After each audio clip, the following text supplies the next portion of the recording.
ધોરણ 6 વિષય ગણિત પ્રકરણ નંબર 12 ગુણોત્તર અને પ્રમાણ. તો આજે આપણે એકાત્મક પદ્ધતિ શીખીશું. એકાત્મક પદ્ધતિ એટલે શું? એક્ઝામ્પલ તરીકે લો, 10 વિદ્યાર્થી છે તો 10 વિદ્યાર્થી 50 રોટલી ખાય છે, બરાબર? આપણને એવું આપેલું હોય, પછી એવું કીધું હોય તો 4 વિદ્યાર્થી કેટલી રોટલી ખાય?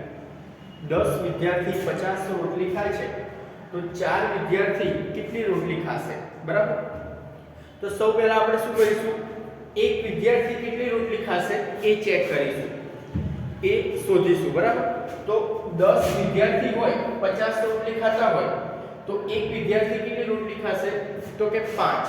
5 દાન 50, બરાબર? એટલે એક વિદ્યાર્થી 5 રોટલી ખાશે. હવે આપણને શું કીધું હતું? 4 વિદ્યાર્થી કેટલી રોટલી ખાશે? તો એક વિદ્યાર્થી 5 રોટલી ખાય તો 4 વિદ્યાર્થી એટલે કે 5 ચોક 20 રોટલી ખાશે, બરાબર? તો અહીંયા એક એક્ઝામ્પલ આપેલો છે મેં. આ એક્ઝામ્પલ તમારે બુકમાં આપેલો છે, પાના નંબર 257. પાના નંબર 257 પર એક્ઝામ્પલ તમને આપેલો છે. જો અહીંયા શું છે?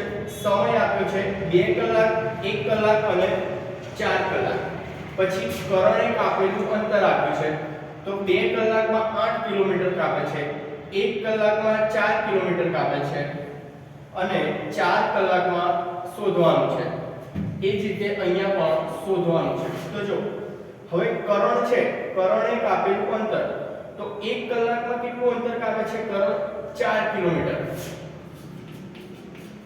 કરણ માટે તો 1 કલાકમાં કરણ 1 કલાકમાં 4 કિલોમીટર અંતર કાપે.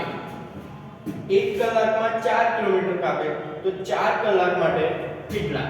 તો 4 કલાકમાં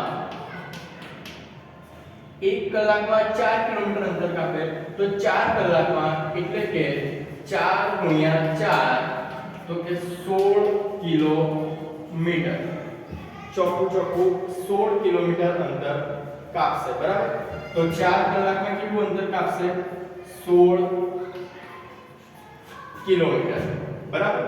હવે કૃતિએ કાપેલું અંતર, તો કૃતિ 2 કલાકમાં 6 કિલોમીટર અંતર કાપે છે. કૃતિ માટે તો 2 કલાકમાં કૃતિ 2 કલાકમાં 6 કિલોમીટર અંતર કાપે. 2 કલાકમાં 6 કિલોમીટર અંતર કાપે છે. તો 1 કલાકમાં એટલે કે 2 કલાકમાં 6 કિલોમીટર હોય તો અહીંયા અડધા થાય છે, તો અહીંયા કેટલા થશે? તો 1 કલાકમાં 3 કિલોમીટર અંતર કાપશે, બરાબર? તો 1 કલાકમાં આપણને મળી ગયું. તો અહીંયા પ્રશ્ન શું કીધો છે? 1 કલાકમાં કેટલું અંતર કાપશે? તો કે 3 કિલોમીટર. અને 4 કલાકમાં કેટલું અંતર કાપશે? તો કે 4 કલાકમાં તો 4 ગુણ્યા 3 કિલોમીટર એટલે કે 4 તરી 12 કિલોમીટર અંતર કાપે. કેટલું આવશે? 12 કિલોમીટર, બરાબર? 4 કલાકમાં કેટલું અંતર કાપશે? 12 કિલોમીટર. તો આ રીતે આગળ એક્ઝામ્પલ ગણવાના છે. તો સ્વાધ્યાય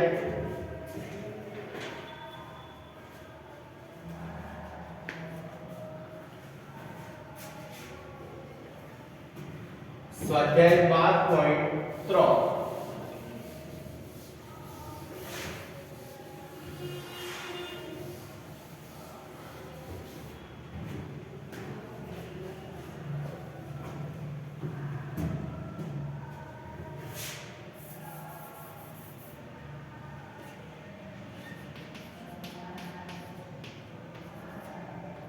સ્વાધ્યાય 12.3 પ્રશ્ન નંબર 1 7 મીટર કાપડની કિંમત 294 છે તો 5 મીટર કાપડની કિંમત શોધો. હવે જો અહીંયા 7 મીટર કાપડની કિંમત 7 મીટર કાપડની કિંમત રૂપિયા 294 છે.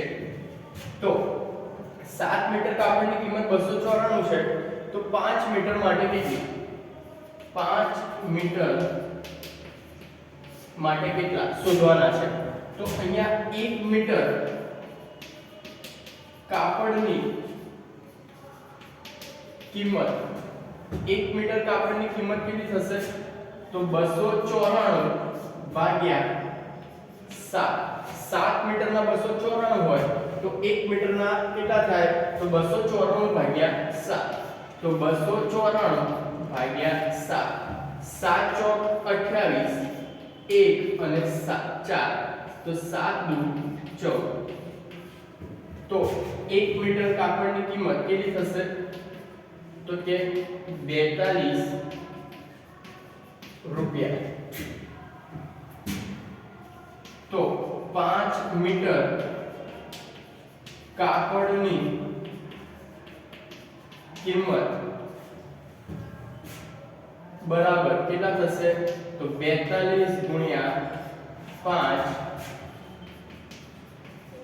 રૂપિયા. તો 42 ગુણ્યા 5 5 ચોક 20 અને 5 દુ 10 210. તો 210 રૂપિયા કેટલા થશે? 210 રૂપિયા.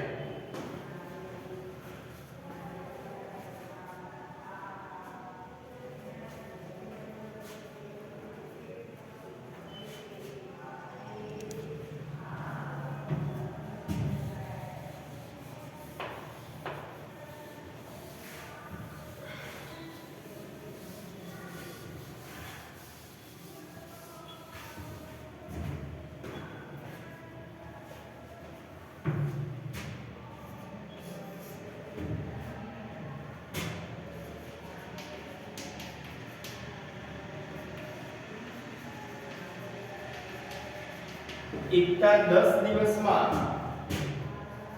રૂપિયા 1500 કમાય છે તો 30 દિવસમાં કેટલા રૂપિયા કમાશે? તો જો 10 દિવસમાં 1500 કમાય છે તો એક દિવસમાં કેટલા? એક દિવસમાં કમાતી રૂપિયા બરાબર 1500 10 દિવસમાં છે તો એક દિવસ માટે 1500 ભાગ્યા 10 તો કેટલા આવશે? 150 રૂપિયા. તો આ મને આપણે એક દિવસના 150 રૂપિયા. તો કેટલા કીધા છે? 30 દિવસમાં. તો 30 દિવસમાં કમાતી રૂપિયા બરાબર 150 ગુણ્યા 30 રૂપિયા બરાબર 15 તરી 45 પાછળ બે 0 તો 4500 રૂપિયા થશે બરાબર 4500 રૂપિયા થશે.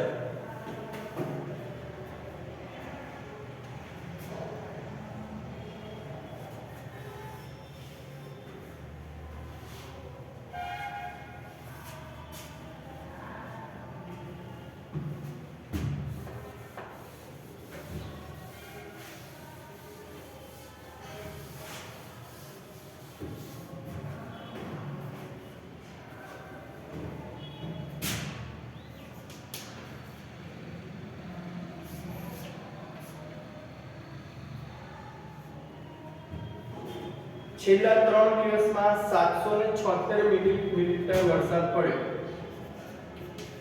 3 દિવસમાં 276 મિલીમીટર વરસાદ પડ્યો. તો આખા અઠવાડિયા દરમિયાન કેટલો વરસાદ પડ્યો હશે? એટલે કે 7 દિવસનો વરસાદ પડ્યો.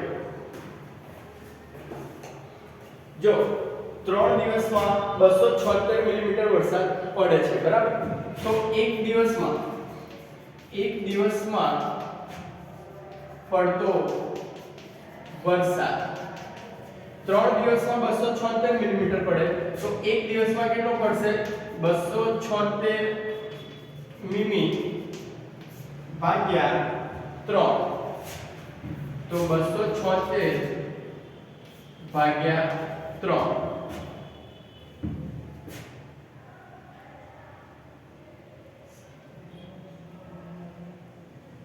9 તરી 27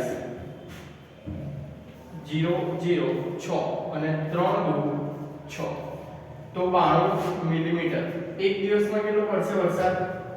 તો કે 92 મિલીમીટર. તો 7 દિવસ માટે આપણે કીધું છે તો 7 દિવસમાં પડતો વરસાદ એક દિવસમાં 92 મિલીમીટર પડે તો 7 દિવસ એટલે કે 92 ગુણ્યા 7 મિલીમીટર બરાબર. તો 92 ગુણ્યા 7 7 દુ 14 સીધું 49 7 નવા 63 અને 1 64 તો 644 મિલીમીટર. એક અઠવાડિયામાં કેટલો વરસાદ પડશે? 644 મિલીમીટર.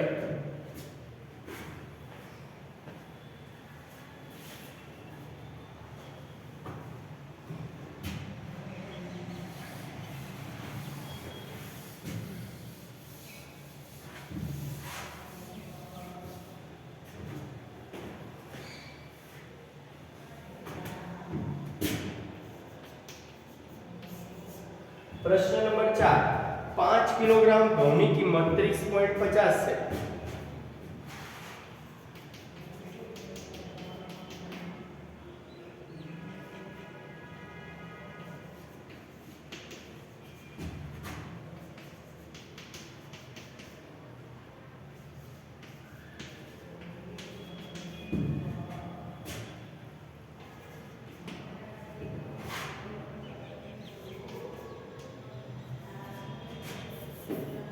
जो 5 किलोग्राम घઉંની કિંમત 30.50 છે તો પહેલા તો 1 કિલોગ્રામ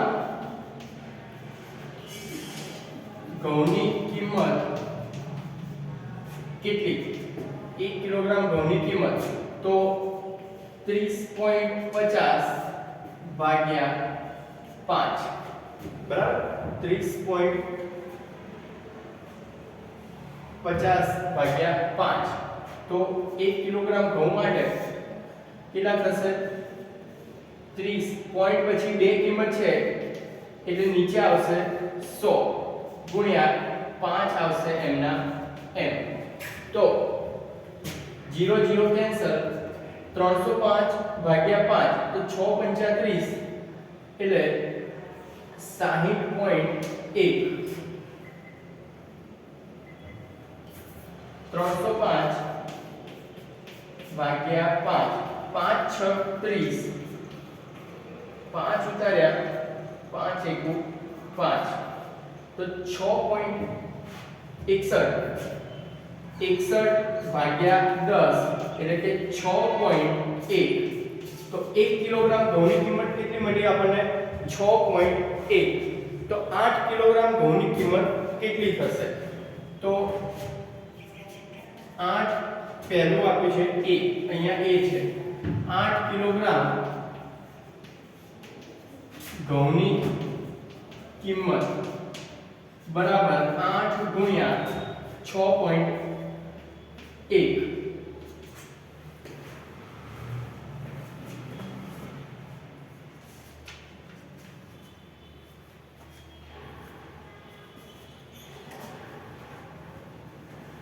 તો 8 ગુણ્યા 6.1 એટલે કે 61 ગુણ્યા 8 8 * 8 6 8 48 એટલે કે 48.8 તો 8 કિલોગ્રામ ઘઉંની કિંમત કેટલી થશે 48.8 હવે બીજો પ્રશ્ન કયો છે એમાં 61 રૂપિયામાં કેટલા કિલોગ્રામ ઘઉં મળશે 61 રૂપિયામાં કેટલા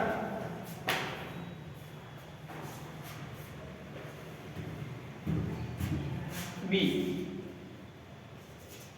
રૂપિયા 61 માં કેટલા કિલોગ્રામ ઘઉં મળશે તો જો 1 કિલોગ્રામ એટલે 6.1 રૂપિયામાં કેટલા કિલોગ્રામ હતા 1 કિલોગ્રામ 6.1 રૂપિયામાં 1 કિલોગ્રામ હતા તો 61 રૂપિયામાં કેટલા મળશે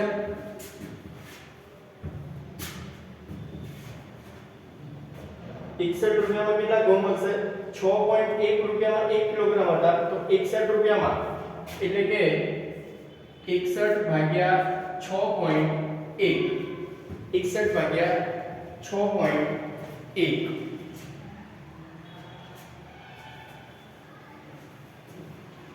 તો અહીંયા પોઈન્ટ છે તો પોઈન્ટ કાઢીશું એટલે અહીંયા આવશે ઉપર 10 કિલોગ્રામ તો 61 કેન્સલ થઈ જશે તો શું આવશે 10 કિલોગ્રામ બરાબર તો 61 રૂપિયામાં 10 કિલોગ્રામ ઘઉં મળશે બરાબર 61 રૂપિયામાં 10 કિલોગ્રામ ઘઉં મળશે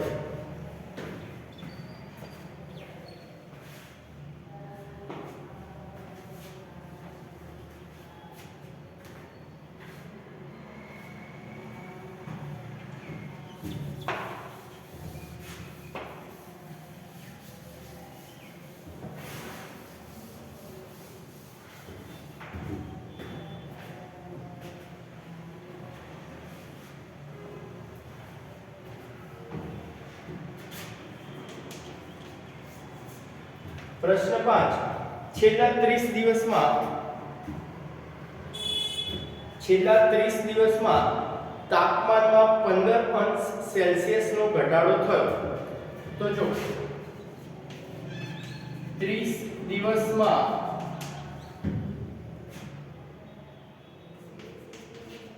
તાપમાનમાં 15 અંશ સેલ્સિયસ ઘટાડો થયો બરાબર જો તાપમાનના ઘટાડાનો દર એક સરખો રહ્યો હોય તો 10 દિવસ પછી કેટલા અંશ તાપમાનમાં ઘટાડો થયો હશે તો જો અહીંયા આપણને 30 દિવસમાં તાપમાનમાં થયેલો ઘટાડો કેટલો છે 15 અંશ સેલ્સિયસ તો એક દિવસમાં તાપમાનમાં થતો ઘટાડો એક દિવસમાં તાપમાનમાં થતો ઘટાડો બરાબર તો શું થશે 15 ભાગ્યા 30 30 દિવસમાં 15 અંશ ઘટાડો થયો બરાબર તો 15 ભાગ્યા 30 તો 1/2 અંશ સેલ્સિયસ તો એક દિવસમાં કેટલો ઘટાડો થાય છે અડધો ડિગ્રી બરાબર એટલે કે 1/2 અંશ સેલ્સિયસ હવે આપણને એવું કહ્યું છે તો 10 દિવસ પછી કેટલા અંશ તાપમાનમાં ઘટાડો થશે તો 10 દિવસ પછી તાપમાનમાં થતો ઘટાડો તો કેટલો થશે 10 દિવસ પછી એટલે કે 10 ગુણ્યા 1/2 તો કેટલા થશે 2 × 5 = 10 એટલે કે 5 અંશ સેલ્સિયસ 10 દિવસ પછી તાપમાનમાં કેટલો ઘટાડો થશે તો કે 5 અંશ સેલ્સિયસ.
પ્રશ્ન નંબર 6.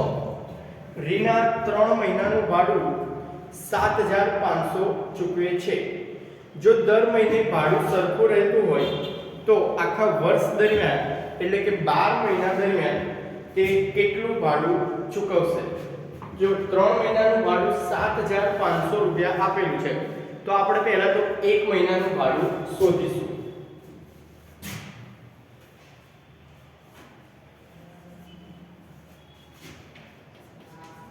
3